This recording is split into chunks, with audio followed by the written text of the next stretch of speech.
Hello, Ken Schaefer here, and I'm here to show you how to make new custom textures for the various clothings or other items in FrameForge. So let's bring our guy into the green room, which we simply do by double-clicking on him. Now we want to create a new texture for pants, pinstripe pants. So what I'm going to do is let's first get rid of his jacket so that we can see them entirely. So we will simply choose without jacket. And now let's go to the Colors, Textures, and States tab.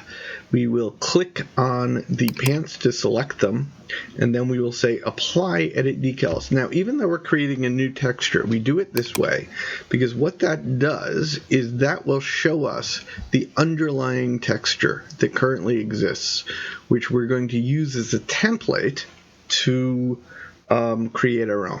So what we do now is we hit Copy Texture to Clipboard.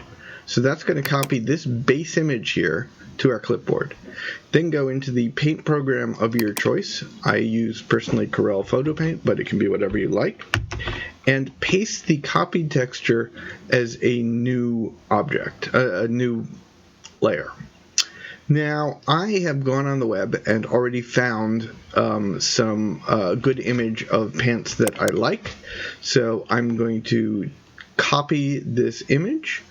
And so we'll do open image. I'll take screenshot. Let's do that.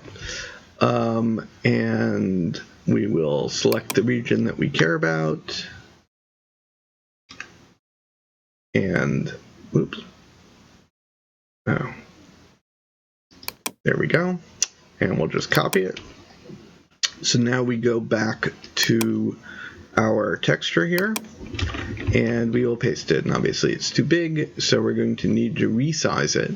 And basically what we're going to do is we're going to lay it out on top of our current one, and we're probably going to need to do a little morphing and whatnot. Now this depends a lot on the paint program of your choice and its capabilities, so I'm not going to go into this in great detail because it varies too much, but basically the technique that you want to do is obviously get rid of all this stuff, is to make it somewhat transparent and then lay it out on top of the image and resize it so that it replaces it.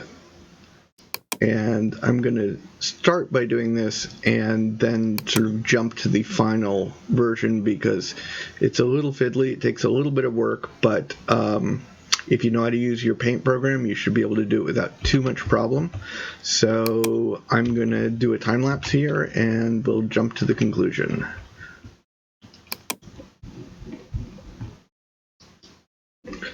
Okay, I'm back, having spent to duplicate a little bit of it to fill it out completely.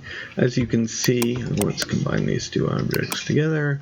As you can see, if I make this transparent, it lays over the current texture fairly well.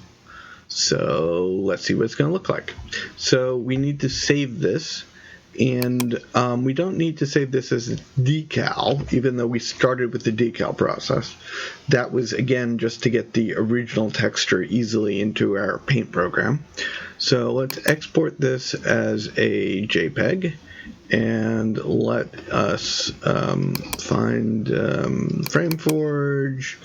And actually, you can put it anywhere. Let's put it on in our pictures folder, and I'll show you how to import it.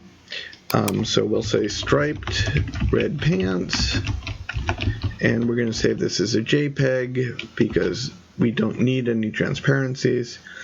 My very cute daughter. We will export these as striped red pants. Bang and bang. Okay. So now let's go back into FrameForge. Let's cancel out of the decals because, again, we really are just doing it as applying a texture. We'll, again, select the dress pants, and we'll hit Apply Texture. Now, it's going to give us all the default ones, but we put it in our Pictures folder. So we'll say Pictures, and we'll say, what did we call this? Red dress. What do we call this? There we go. Striped red pants. So we'll say open. It's going to ask us where to put it. It's going to suggest our standard category for these pants. We will use it. And there we go. He is now wearing our red striped pants. So that's the story. I hope this was helpful. And thanks for using FrameForge. Bye.